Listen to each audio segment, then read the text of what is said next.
हीन कहे धनवान सुखी, धनवान कहे सुख राज्य को भारी। राजा कहे चक्रवर्ती सुखी, चक्रवर्ती मतलब सबका राजा। राजा कहे चक्रवर्ती सुखी, चक्रवर्ती कहे सुख इंद्र को भारी। इंद्र कहे चतुरानन सुखी, चतुरानन कहते हैं ब्रह्मा जी को। इंद्र देवताओं का राजा, चतुरानन ब्रह्मा जी। इंद्र कहे चतुरानन सुखी, चतुरानन कहे सुख विष्णु को भारी। वहाँ तक पहुँच गए पर अभी सुखी होने की तसल्ली नहीं हुई। तो तुलसीदास जी विचार करते हैं, तुलसीदास विचार करे हरि भक्ति बिना सब जीव दुखारी। कोई कितना ही भी बड़ा हो, कितना ही भी रईस हो, कितना ही भी संपत्तिवान हो और भगवान की भक्ति नहीं कर रहे तो उनको सुखी मत समझो, बेचैन समझो। उनको नींद भी गोलियों से आती है, भाई नींद की गोली लें तब नींद आएगी। तो इसलिए अगर सुखी रहना है तो भगवान की भक्ति करो। और बिना भगवान की भक्ति के कितने ही संपन्न हो, जैसे बिना नमक के सब्जी लगती है, भक्ति हीन नर सो है कैसे, लवण बिना बहु व्यंजन जैसे। जैसे नमक के बिना कई सब्जी बना लो और नमक मत डालो तो क्या भी अच्छी लगेंगी। तो खूब हर प्रकार से समृद्ध हो और भगवान की भक्ति ना हो तो अच्छी नहीं लगेगी। तो इसलिए मन को भगवान में लगाएं। और एक छोटे से भजन के द्वारा बताया है, भगवान की संकीर्तन भी है, भजन भी है और ध्यान से सुने, शिक्षा।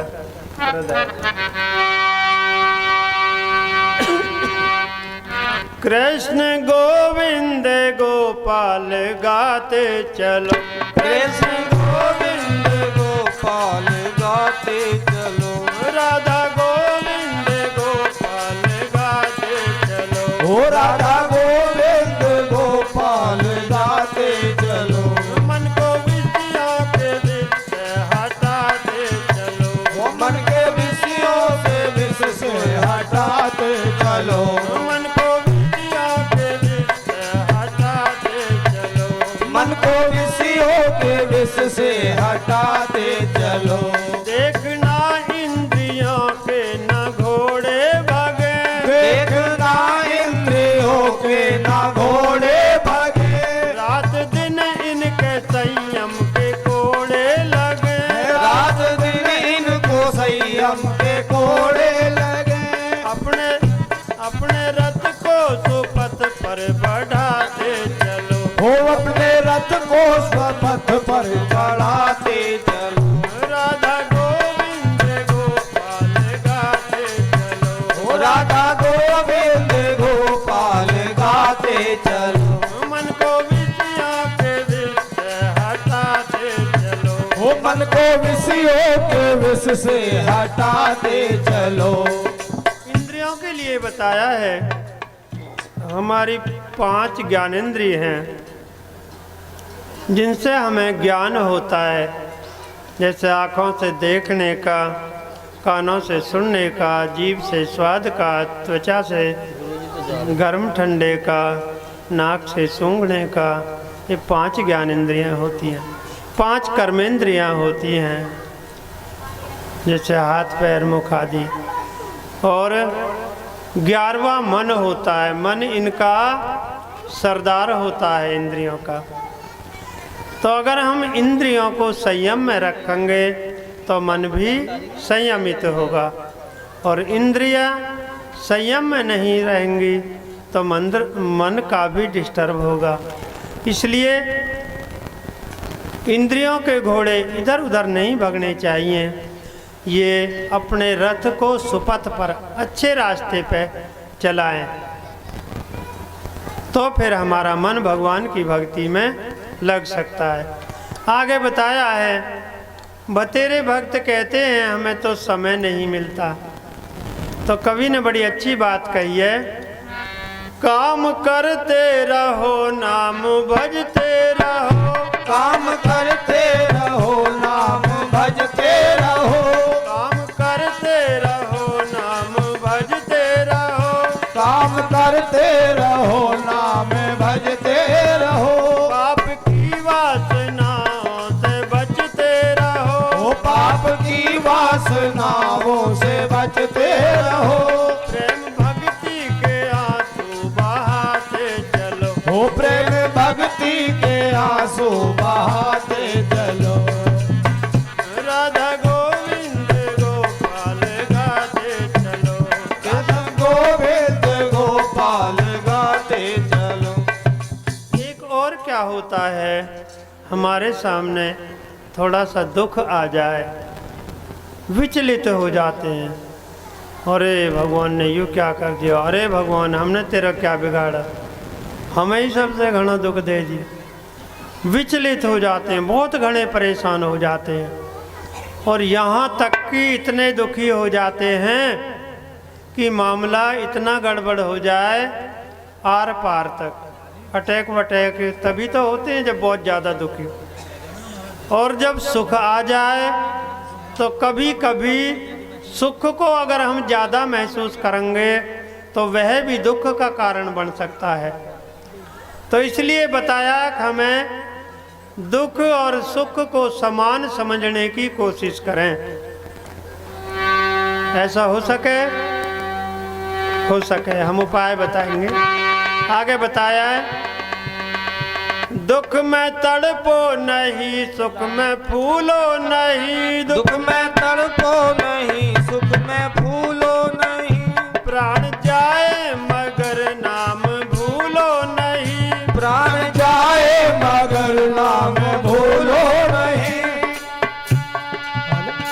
नाम धन का खजाना बढ़ाते चलो, ओ नाम धन का खजाना बढ़ाते चलो, राधा गोविंद गोपाल गाते चलो, ओ राधा गोविंद गोपाल गाते चलो। ये समता कब आ सकती है, दुख सुख को समान समझें। जब सुख आए तो हमें दुखी होना चाहिए, हो सके ऐसे, सुख में तो खुशी होवे पर उसमें दुखी कैसे हो सकते हैं। हमें इस बात का दुख होना चाहिए कि ये सुख और दुख के हमारे दो खाते हैं, जैसे बैंक में होते हैं पैसे के खाते। तो सुख अगर हमें मिल रहा है तो समझो हमारे खाते में से सुख कम हो रहा है। भाई कहीं कोई चीज़ है उसमें से अगर हम कुछ ले लेंगे तो कम होएगी ना। बच्चे सब नीचे उतरो तखत से, तो इस बेटा नीचे बैठो सब। तो इस बात का अगर दुख मानेंगे तो ज़्यादा खुशी नहीं होएगी, और जब दुख मिले तो फिर खुशी माननी चाहिए। हो सके ऐसे दुख में कोई खुशी हो तो देखो, एक और दुखी हो वे हंसते देखें, ज़्यादातर रोते ही मिले, मर गए गिर गए यूँ होगा वो होगा ऐसे होगा। भगवान हमने कौन सी तेरी भैंस खोल ली जो सबसे घना दुख हमें ही दे रहे, ऐसे परेशान हो गए। अगर इस बात को समझें कि हमारे दुख के खाते में से दुख निकल के जब ही तो मिला हमें, अगर शेर भर है उस खाते में आधी किलो या पाव भर हमें मिल गया तो घटेगा ना हो। तो इस बात की खुशी माननी चाहिए, और दुख हमारे खाते से ही तो मिल रहा, हमारे किए के अनुसार ही तो मिल रहा है, उसे आसानी से सहन करना चाहिए। उसमें हम परेशान क्यों हो, जब हमने करा हमारे ही तो करे को मिल रहा है। भगवान आप अपनी तरफ से नहीं देते किसी को दुख, और वह दुख में कोई रोन पीटन लगे तो हमें गलती किसकी है, रोने पीटने वाले की या उसकी अणसमझी या अज्ञानता। देहे धरे का दुख तो सब काहू को होए, ज्ञानी काटे ज्ञान से मूर्ख काटे रोए। कोई बच्चों में समझ नहीं होती तो बच्चे रोने लगे हैं दुख मिलते ही। बड़ों में समझदारी होती है, वे सहन करने की कोशिश करें, भाई कैडो जी करें, बतेरे काई के सुई लगाने लगे तो मुँह ऐसा ओ जन पता ना कितने बल्लम चुभा दिए हो।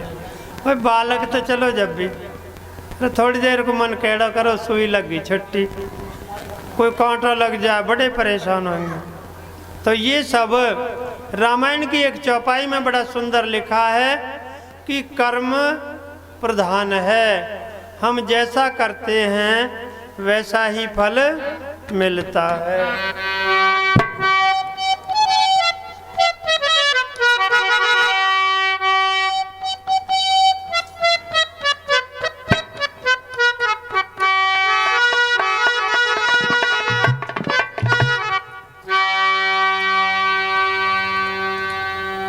कर्म प्रधान वेश कर राखा,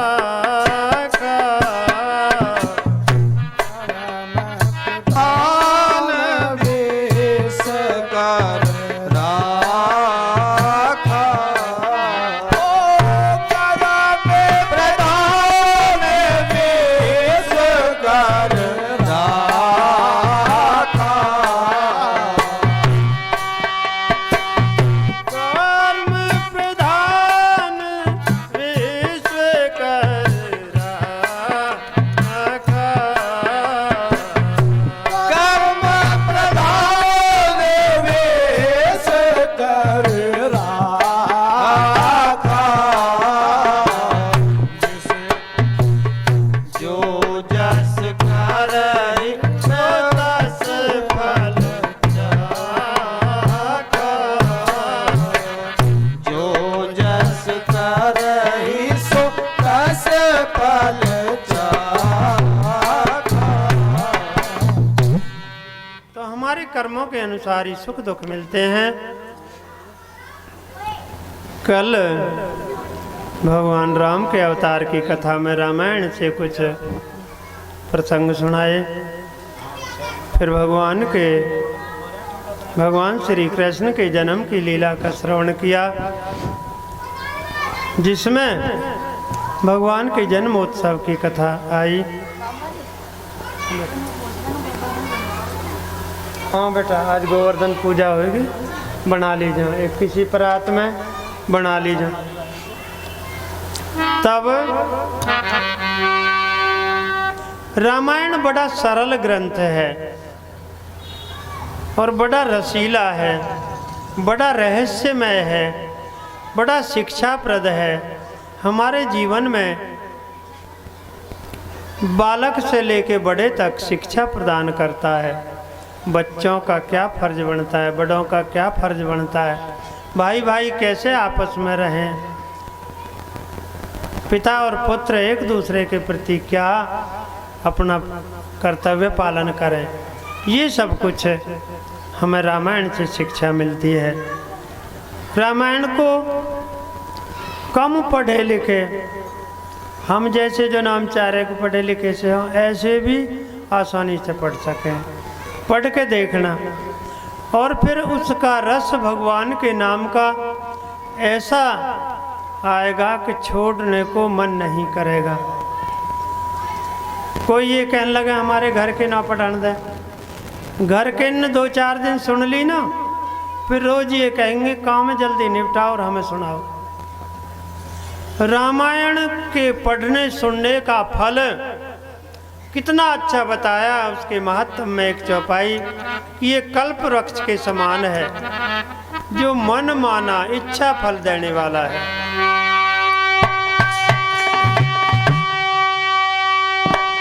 रामायण सोर तारू की छाया, रामायण सुर तार के छाया। रामायण सुर तार के छाया।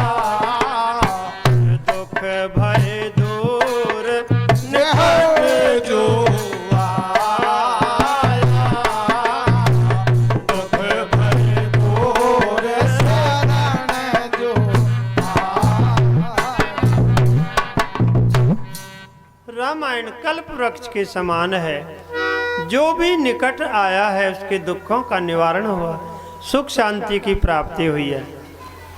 पर हमें भावना अच्छी रखनी चाहिए। मनोकामना भी करें तो अच्छी करें, अपने हित की करें, दूसरे के बुरे की ना सोचें। एक सज्जन बेचारे गरीब घर था, कहीं बाहर चले गए कि कहीं काम मिलना देखें, कोई रोजगार देखें। वहाँ एक संत मिल गए। संत को अपनी परेशानी बताई, महाराज गरीबी है, कुछ भी नहीं है गुजारा करने के लिए। संत बेचारे निर्मल स्वभाव के, संतों का तो स्वभाव ही निर्मल होता है। दूसरे के दुख को दुख से पसीज जाते हैं। संतों के मन को निर्मल बताया, कोमल भी बताया, मक्खन के समान। लेकिन तुलसीदास जी कहते हैं कि संतों के स्वभाव को, मन को बताने में थोड़ी सी कसर रह गई। सब भक्त थोड़ा इनकी मदद कर दें। ज़्यादातर भक्तन को इनकी ओर ध्यान है ना, क्या कर रही हैं ना। जब सबको ध्यान इधर है तो इनकी मदद भी तो होनी चाहिए। ज़्यादातर भक्तन का ध्यान है ना, ये क्या कर रही हैं। तो फिर कथा ऐसे, मन तो एक है। मन अगर बदल जाएगा किसी भी तरफ तो बात पल्ले नहीं पड़ेगी। और भक्तों से निवेदन है कि अगर यहाँ आके एक तो प्रसाद के बाल्टी भगोने को उधर रख दो, जो वहाँ आराम से चढ़ा दें। कथा के बीच में यहाँ आने से कथा का डिस्टर्ब होता है, उस डिस्टर्ब का जो पाप लगे फिर उनको ही लगे, जिसकी वजह से वो डिस्टर्ब हो। या तो कथा से पहले आके यहाँ वो चीज़ रख दो जो रखनी है, या फिर अपने पास रखो, पीछे रख दो जहाँ प्रसाद में रखनी है जो चीज़।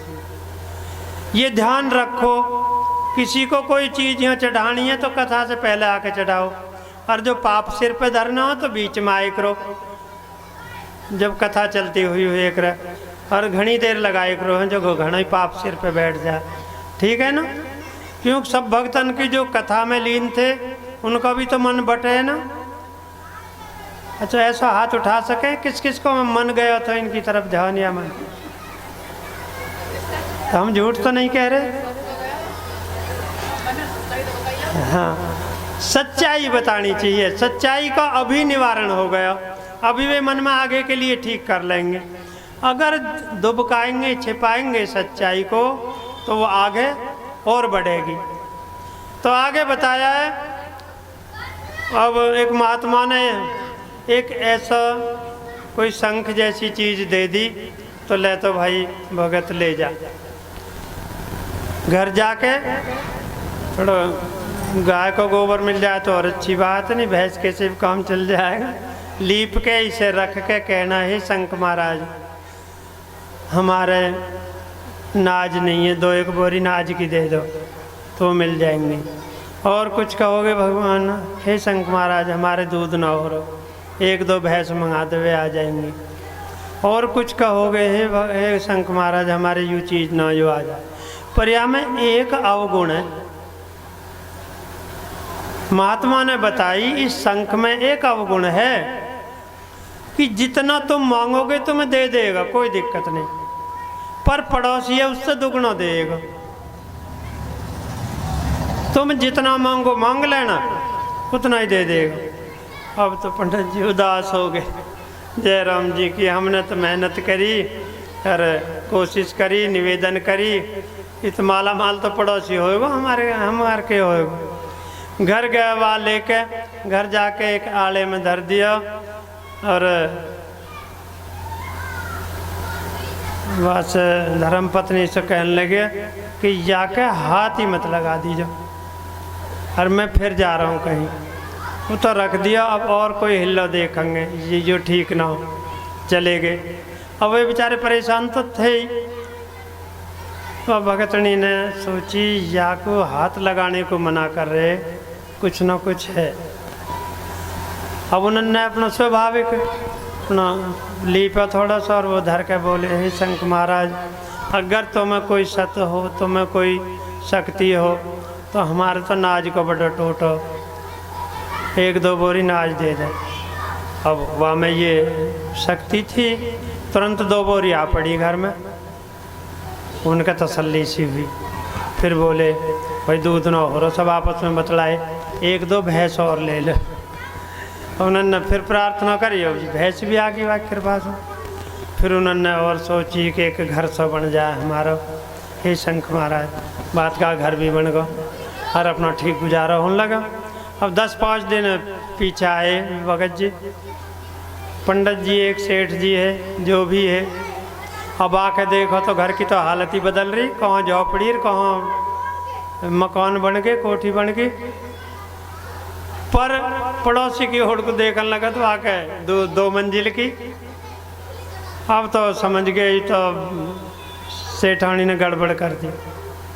जाते ही घर में लड़न लगा। मैं मना कर गया कि हाथ मत लगाइए, वैसे क्यों करो, क्योंकि और क्या करते, जब भूखे मरन लगे। बस लीप आया, लीप जल्दी थोड़ा सा, और लीप के, हे शंख महाराज, मेरे पड़ोसी हैं, मेरी एक भैंस मर जाए। पड़ोसी की जब तो 2 मरेंगे, एक भैंस मरी, पड़ोसी की तो 2 मरनी है।